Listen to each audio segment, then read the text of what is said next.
Alvo desta fase da operação é a deputada Cristiane Brasil, do PTB do Rio de Janeiro. Uma informação segura para que o voto seja a expressão da liberdade cidadã. Quando o adolescente está no trabalho, ainda que aquilo possa representar uma renda, uma situação que beneficie momentaneamente, aquilo causa um prejuízo. Outra maneira menos comum de demonstrar o amor também pode ser por meio de um contrato, o contrato de namoro.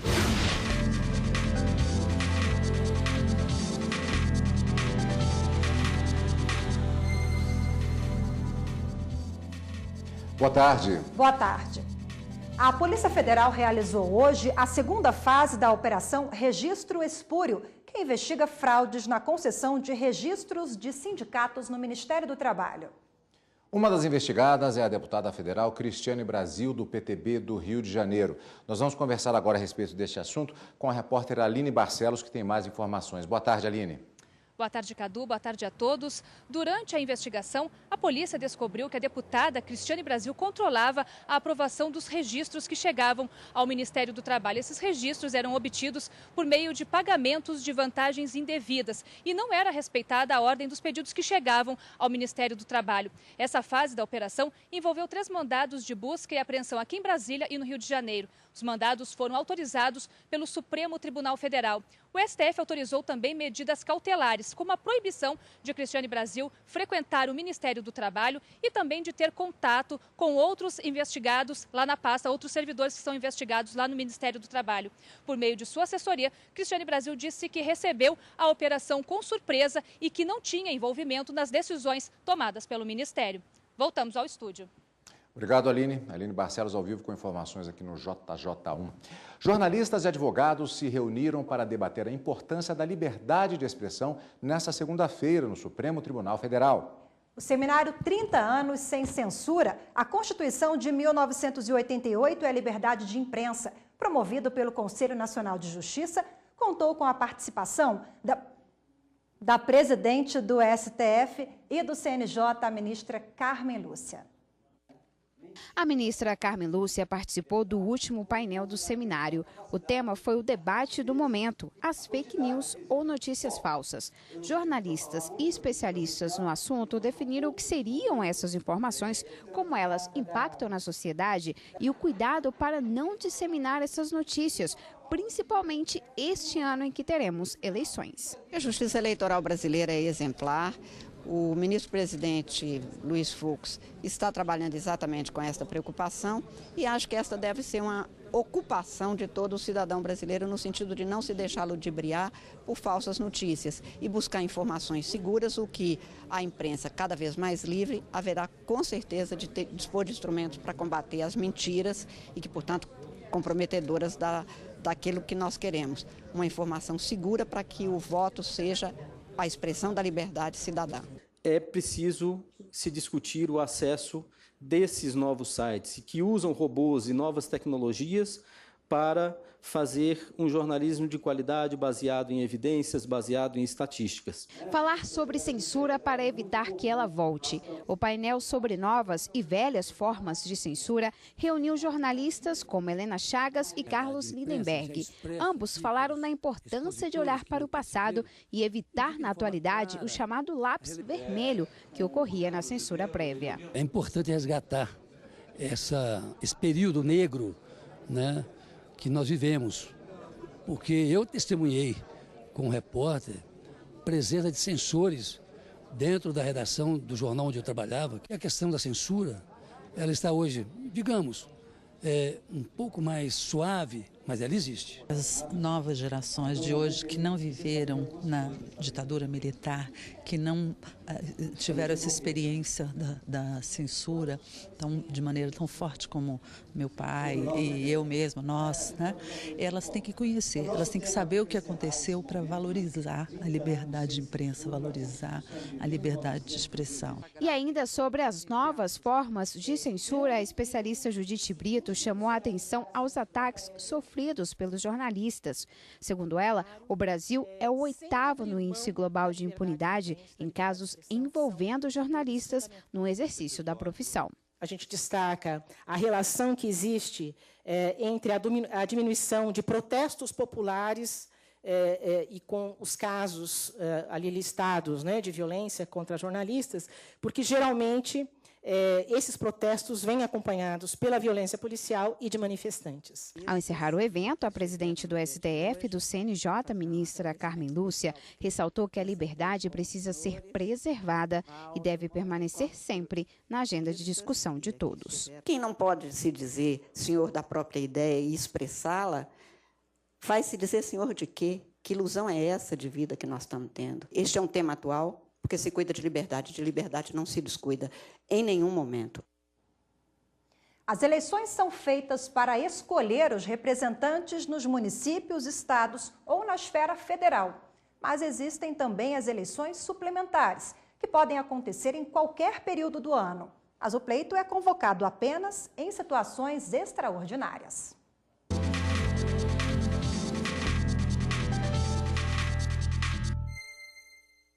Abuso do poder econômico, abuso do poder político, compra de votos, cassação de mandato.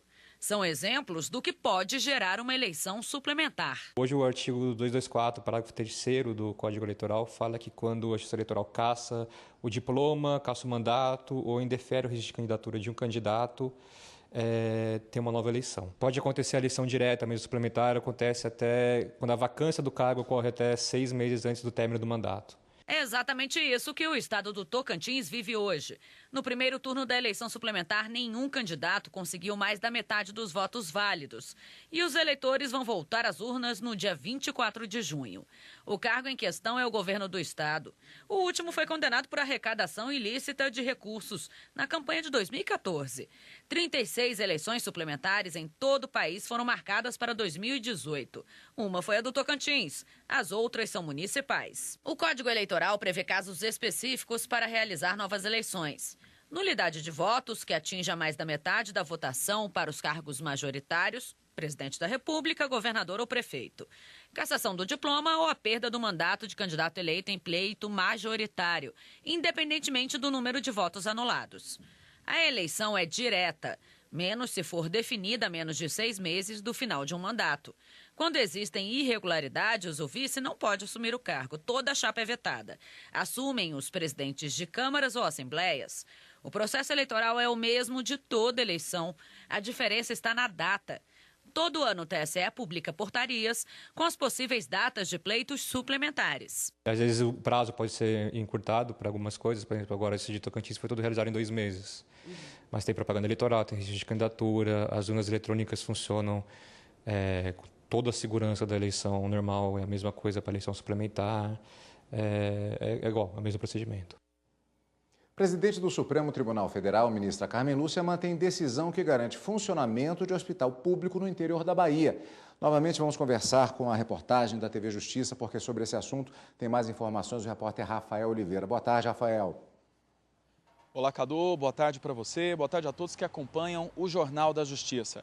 O posicionamento da ministra Carmen Lúcia confirma a decisão já tomada pelo Tribunal de Justiça da Bahia.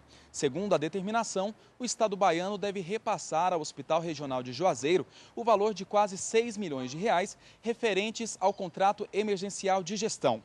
Caso a ordem não seja cumprida, a Justiça pode até determinar o bloqueio de recursos para efetivar a medida. O governo da Bahia não concordava com a decisão, alegando problemas financeiros, mas a ministra Carmen Lúcia disse que, nesse caso, não existe o risco de lesão à economia pública do Estado. Rafaela. Obrigada, Rafael. E você vai ver ainda nesta edição do Jornal da Justiça, quase 1 milhão de adolescentes ainda trabalham de forma irregular no Brasil. Quando a criança, quando o adolescente está no trabalho, ainda que aquilo possa representar uma renda, uma situação que beneficie momentaneamente, aquilo causa um prejuízo para aquela criança, para aquele adolescente, em relação à sua capacitação, ao estudo, a estar na escola.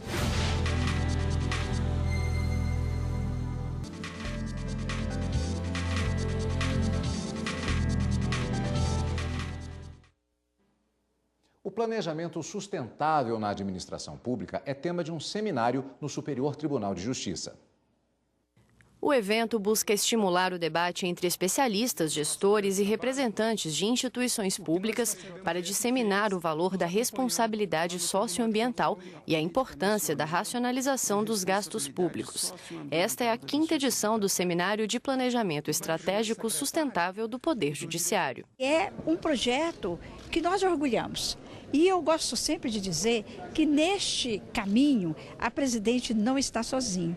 Eu conto com o apoio dos ministros, dos servidores. E as palestras e debates que serão travados hoje e amanhã, certamente, tenho plena convicção, contribuirão para que possamos sim refletir sobre as medidas que podemos adotar para tornar o nosso ambiente de trabalho mais sustentável, mais saudável. A abertura do seminário contou com a participação de ministros e representantes de diferentes tribunais, especialistas da área ambiental e de gestão de vários órgãos, como o Ministério do Planejamento e Tribunal de Contas da União. Durante 2 dias de evento, serão 8 painéis de debate com temas como a adoção de boas práticas, gestão de resíduos e recursos e o uso de energias renováveis. A ideia é que daqui saiam propostas que possam gerar um efeito prático na administração pública. A edição de 2014, por exemplo, resultou em uma resolução do Conselho Nacional de Justiça, a 201 de 2015. A partir das discussões, foi definida a criação de núcleos socioambientais e a implantação do Plano de Logística Sustentável nos órgãos e conselhos do Poder Judiciário. O ministro Mauro Campbell fez um balanço sobre as economias que o STJ tem alcançado com a adoção de boas práticas. O fato de nós racionalizarmos o consumo de material de expediente, de consumo dos gabinetes, em nada prejudica a nossa missão constitucional do STJ, que é julgar processos.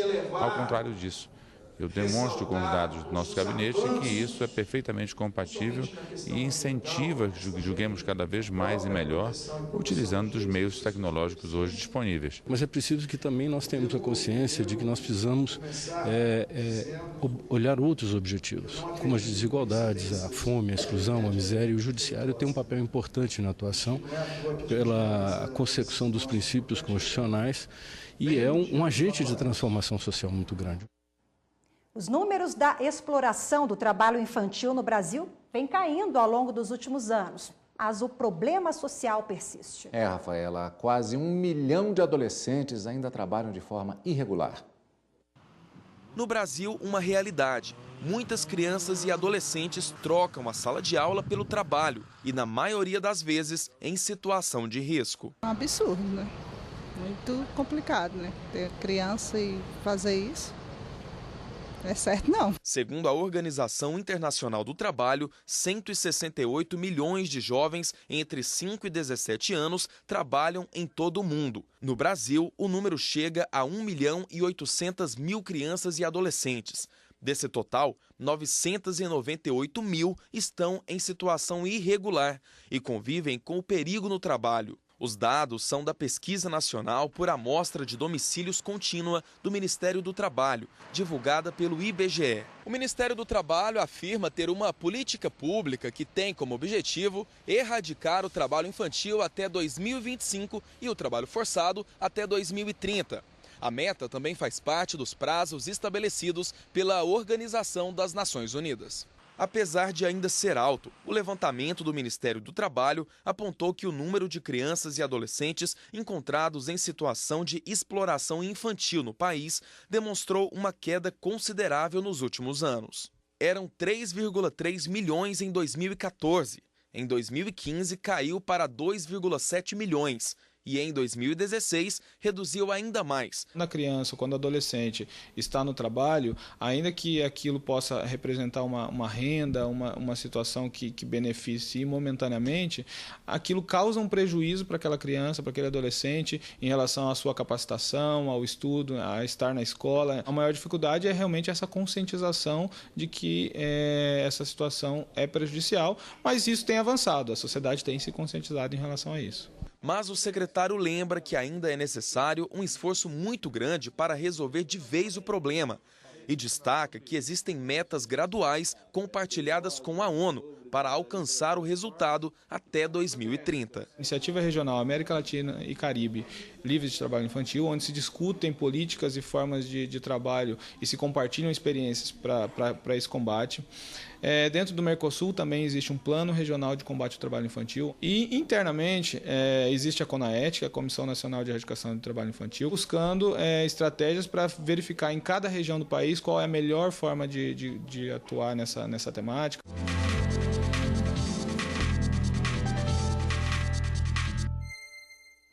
E para falar mais sobre o assunto, recebemos aqui no estúdio a Procuradora do Trabalho, Jailda Pinto, que é a Coordenadora Regional de Combate à Exploração do Trabalho da Criança e do Adolescente. Obrigada pela participação conosco em primeiro lugar. Boa tarde. Boa tarde, muito obrigada pelo convite. Bom, nós vemos que essa é uma realidade de todo o Brasil, é complicado reverter esse cenário. Por que a senhora atribui esse trabalho tão complicado, que deve ser também difícil para a atuação de vocês, né? Por que a gente chegou nesse ponto? Eu preciso inicialmente registrar que os dados da última PNAD, 1,8 milhões, ele está sendo questionado, porque desse número foram excluídas as crianças e adolescentes no trabalho doméstico, na exploração sexual comercial. Então, as pessoas nas piores formas de trabalho infantil. Nós consideramos os dados da PNAD anterior, que registra 2,7 milhões de crianças e adolescentes. Por que é tão difícil erradicar o trabalho infantil?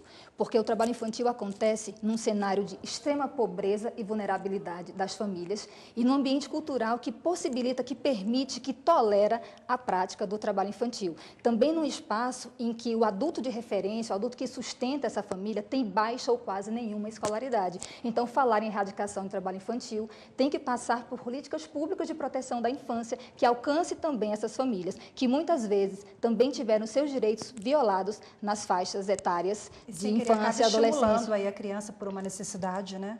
Acaba perpetuando o chamado ciclo da pobreza. A criança pobre trabalha porque seus pais também foram expostos a violações, não tiveram acesso à educação de qualidade, à qualificação profissional, concorreram a piores vagas e aí o ciclo se repete. A criança sai da escola porque chega cansada, tem um baixo rendimento escolar, surge a evasão escolar e esse ciclo se perpetua. Doutora, a senhora falou na questão cultural. Existe, por exemplo, um ditado que diz: é melhor uma criança ou um adolescente trabalhar do que roubar. Além disso, nós temos uma situação clássica, que é herança talvez da mentalidade colonial, de famílias que às vezes pegam o filho de uma família, que às vezes até já trabalha para aquela pessoa e coloca trabalhando muitas vezes no trabalho doméstico. Isso é uma distorção que acaba estimulando esse ciclo vicioso. Na realidade, é ruim trabalhar e é ruim roubar. Ambas são violações aos direitos fundamentais de crianças e adolescentes. Se alguém quer ajudar criança e adolescente, ele pode doar até 6% do imposto de renda devido aos fundos da infância. Da infância, sim protege. Esse discurso de ajudar... Olha, a criança se sente protegida ou está protegida num ambiente familiar favorável, numa escola de qualidade e em tempo integral de preferência. Tem dados que revelam que mais de 90% dos adolescentes infratores cometeram atos infracionais quando estavam fora da escola e eles passaram pelo trabalho infantil. Então, esse discurso de que o trabalho infantil é melhor do que roubar, muito pelo contrário, o trabalho infantil possibilita o aliciamento para o crime, para a exploração sexual, gravidez precoce e muitas outras violações. Agora nós estamos numa época de Copa do Mundo, festa junina, né, que é muito comum no Norte e Nordeste. Esses eventos, eles acabam potencializando a exploração? Os grandes eventos são fatores de risco para o trabalho infantil, em especial a exploração sexual, aliciamento para o crime, para o tráfico de drogas. Então, nesse momento em que acontecem grandes eventos, a rede de proteção deve ser toda acionada para proteger a infância. Preciso dizer a vocês que mais de 90% das pessoas encontradas em situação análoga de escravo passaram pelo trabalho infantil. Então, o trabalho infantil é, sim, porta de entrada a muitas violações dos direitos fundamentais do cidadão. Doutora, teremos mais perguntas a fazer, não é? Porque hoje é o Dia Mundial de Combate à Exploração, né? É bom enfatizar isso, temos que avançar nessa seara aqui no Brasil, mas a gente devagarzinho consegue, né? E voltaremos ao tema aqui com toda certeza. Obrigada, até a próxima. Doutora, muito obrigado. E você vai ver no próximo bloco do Jornal da Justiça. Saiba qual é a diferença entre namoro e união estável. Outra maneira menos comum de demonstrar o amor também pode ser por meio de um contrato, o contrato de namoro.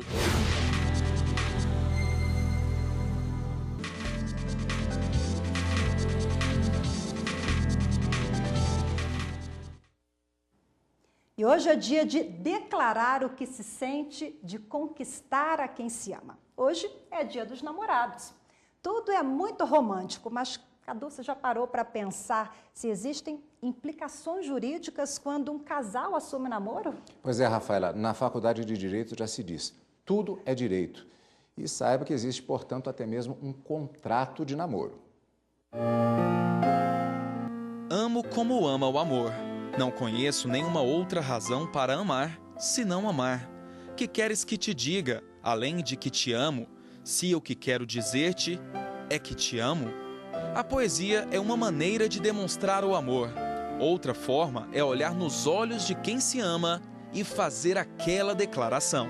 Somos novos, porém a gente já viveu muita coisa e é sempre um apoiando o outro, sempre minha melhor amiga, minha parceira. E a gente não sabe o que acontece no futuro, mas um fazendo bem pro outro, a gente sabe que vamos querer sempre estar perto um do outro. O que a gente viveu até hoje sempre foi com muita união, foram muitos anos, mas eu espero viver muito mais com você e que a gente possa cada dia mais aprender coisas novas e ser pessoas cada vez melhores juntos. Existem também outras maneiras de mostrar o que se sente, como essa que ganhou fama em Paris e espaço no Parque da Cidade em Brasília. Nos cadeados, o nome do casal como forma de representar a união eterna. Luciana e Carlos, Gleidson e Cida, e assim por diante. Outra maneira menos comum de demonstrar o amor também pode ser por meio de um contrato. O contrato de namoro, já ouviu falar? É diferente da união estável e do matrimônio. O objetivo, embora não seja muito romântico, é evitar o vínculo patrimonial. Contrato de namoro é uma declaração de vontade que os namorados podem fazer para configurar que naquele momento eles realmente só namoram e para desconfigurar uma possível união estável. Saímos às ruas para saber quais as dúvidas mais frequentes sobre o contrato de namoro. No contrato de namoro, eu tenho que dividir meus bens com a pessoa?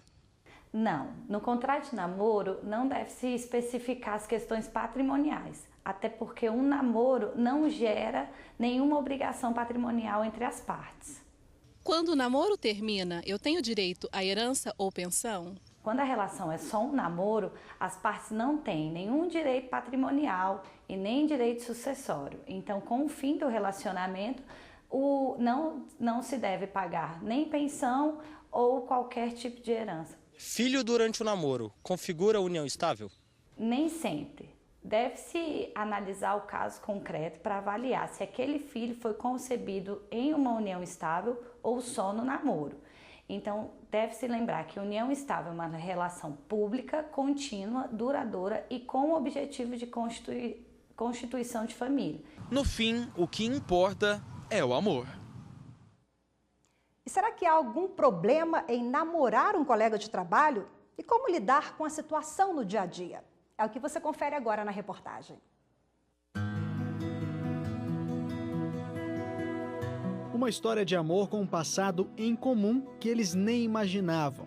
Os avós de Silvia e Alexandre já eram amigos antes mesmo de eles se encontrarem. Mas eles só descobriram isso quando já estavam juntos. Os dois foram aprovados em concursos públicos. Ele em 2001, ela em 2004. No ano seguinte, em 2005, o caminho dos dois se cruzou. A Silvia e o Alexandre começaram a trabalhar no mesmo banco. Aí foi questão de tempo para começar uma história de amor que já dura 12 anos. O casal assume que no começo até que tentou esconder a relação no trabalho. Eu acho que não fomos muito bem sucedidos, não. Não deu certo, as pessoas perceberam. Percebi aquele brilho diferente no olhar, né? A gente achava que estava sendo totalmente discreto, profissional e não só trabalhando, mas as pessoas percebiam que tinha alguma coisa diferente. Eles resolveram abrir o jogo e assumir o namoro. E será que já tiveram problemas por trabalharem no mesmo lugar?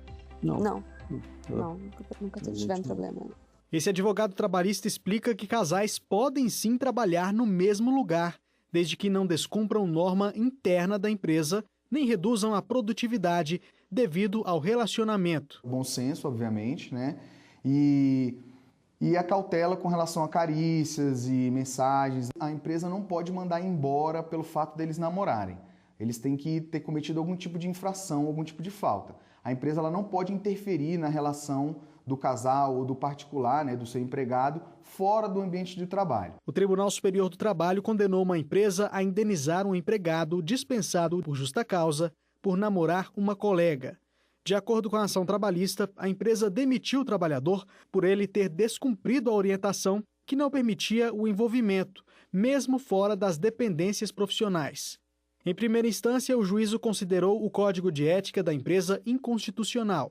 A decisão foi mantida pela Corte Superior Trabalhista. Essa especialista em RH da Universidade de Brasília ressalta que esse tipo de relacionamento vem se tornando cada vez mais comum, mas para que tudo dê certo, ela ressalta ser importante que o casal não misture as duas coisas. Problemas de dentro de casa não podem ser levados para a organização, né? Tratamentos carinhosos, apelidos. Eventualmente, seria interessante, não é obrigatório, mas seria interessante, em que quando nós tivermos indivíduos que trabalhem na mesma área, né, com subordinação, quer dizer, um chefe com a subordinada, uma chefe com o subordinado, se houver a possibilidade de estar em outra área, melhor. Se não houver essa possibilidade, mais ainda um comportamento ilibado. Silvia e Alexandre já estão acostumados a essa realidade.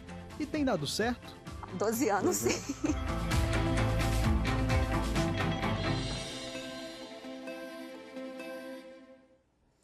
O que vale é amar e saber separar as coisas, né, Cadu? Com isso, dá tudo certo. Com certeza.